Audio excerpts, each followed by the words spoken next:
have one more question on the board. Okay, go ahead. It says, Shalom Kodav.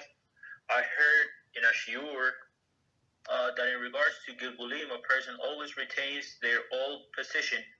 A Jew comes back as a Jew, a Goy as a Goy, and both retain their old character traits. And that this same way of things extends to matters of kingship, ensuring that a king will always be born back into a royal family. When someone converts, do they lose their status as a royal, specifically in regards to land rights within the nation they're coming from? Okay, it's a very good question. Maybe I'll ask you to read again because there are many parts. But like if a person is a king, right, and he wants to convert, or he's a prince, right, or she's a princess from a different nation, and she's going to convert. She has no connection whatsoever with the previous girl. Like there is no connection whatsoever. So all of the Jewish women are considered to be princesses, Bas Israel, so Bas Melech, the daughter of the king. So you have to choose. You want to be a daughter of the earthly king, who he's here today and gone tomorrow, or a king of the kings. I think it's a much bigger honor to be called the daughter of king of the kings. So let go that title, that status. Let them have it. And plus, there are many princes who knows that is he or she going to rule ever, right? In this England, for example, I don't know. There are many people in the royal family, but to rule, it's almost a mission impossible. Okay. So what else? Oh no, you know what? I apologize. Let's do this question from the beginning. We have to do like a little parts. We have to stop soon. Okay, go ahead, please. Yes. The actual question just comes at the end of it. The first, it says, I heard in a Shiur that in regards to Gilgulim, a person always retains their old position. A Jew comes back as a Jew, a Goy as a Goy. No, yes, yeah, I apologize.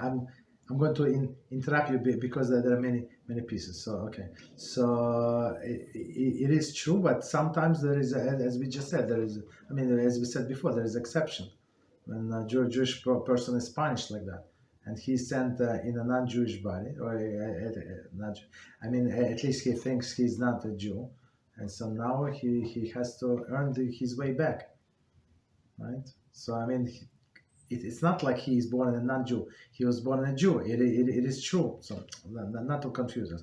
But he or she does not know that he or she is Jewish. That's the thing. And they under impression they're non-Jew because they're born in this family. But they're trying to convert. That's the thing. To just clarification. Okay, go ahead, please. Continue from where we left off, please. So a Jew comes back as a Jew, a Goy as a Goy, and both retain their old character traits. Character traits, they retain character traits on the moment they died. So if a person was born angry, or is a predisposition of being angry or stingy, and then the person worked on the character traits and fixed it by the time they died, so there is no such a character traits. We don't go in loops. Like it's not a reset or something. There's no reset. So once you pass this test, that's it. You're going on a different level when you in the next reincarnations. Okay.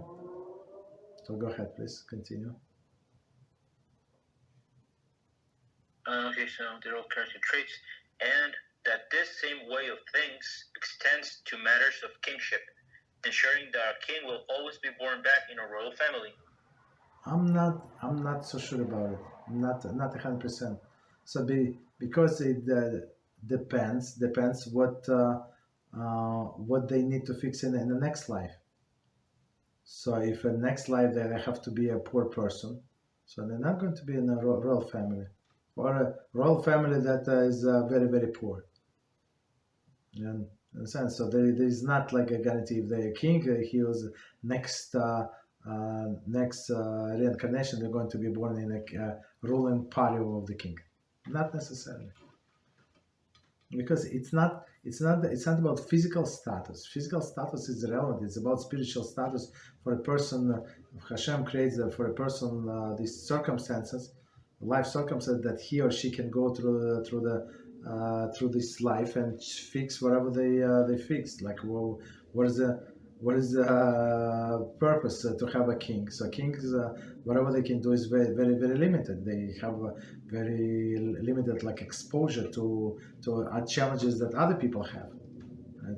Basically, it's not real life.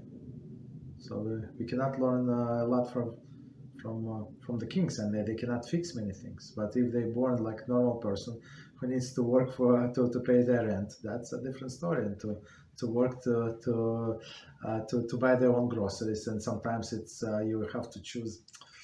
That's like I don't know, 15% more. Maybe I can buy, but maybe not this week. So it's like many of us. You understand? So that's the different tests. Okay. So okay, go ahead, please. What else? Yeah, I guess Koldov covered the remaining part. Yeah. I mean, it says, when someone converts, do they lose their status as royal, specifically in regards to land rights within the nation they're coming from? I believe our friend is referring to, let's say, someone from royalty, like as Koldov says, someone from the royalty of England that was to convert, and this person is going to eventually lose his rights of royalty, and he's, I guess this is what our friend was referring to. Okay, I mean, if that nation wants, they give them royalty. They can give them royalty, but I would say don't take it even they're going to give you, right? Why? Because you're going to get involved with this wicked people, wicked nation, the whole day and night. So even if you self-righteous, but you're in close contact, you have to decide for them, and you have to understand their culture, and you have to be like them. So like. What was the purpose to convert? The purpose to convert was to separate from them, from that nation, and cling to the Jewish nation and be separate. Whatever they do, even other non-religious do, let them do, but let me be close to Hashem. When a person is in royal family, that's a very difficult thing to do.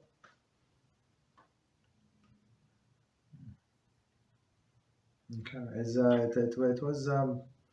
I don't remember his name, a rabbi in the Talmud. It's a very famous story. His father have thousands of sheep and sheep, like the floating ship, like for trading, and he has some thousands of towns, not villages but towns. Very, very rich person, and his son was the next in line to inherit it. And what he said, I'm going to learn Torah. He took from all of the money he could take money.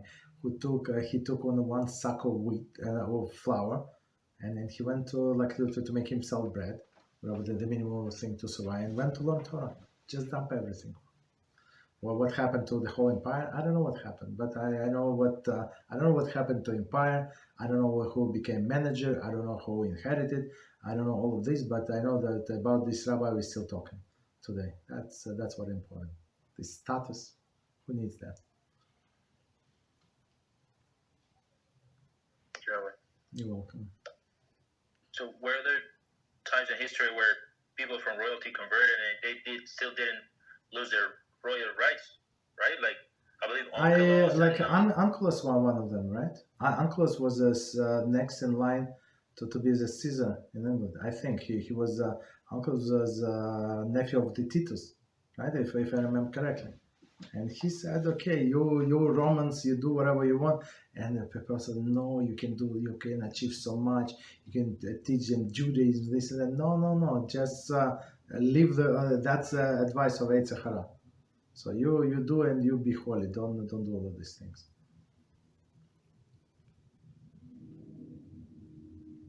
Rabbi. Okay, you're welcome.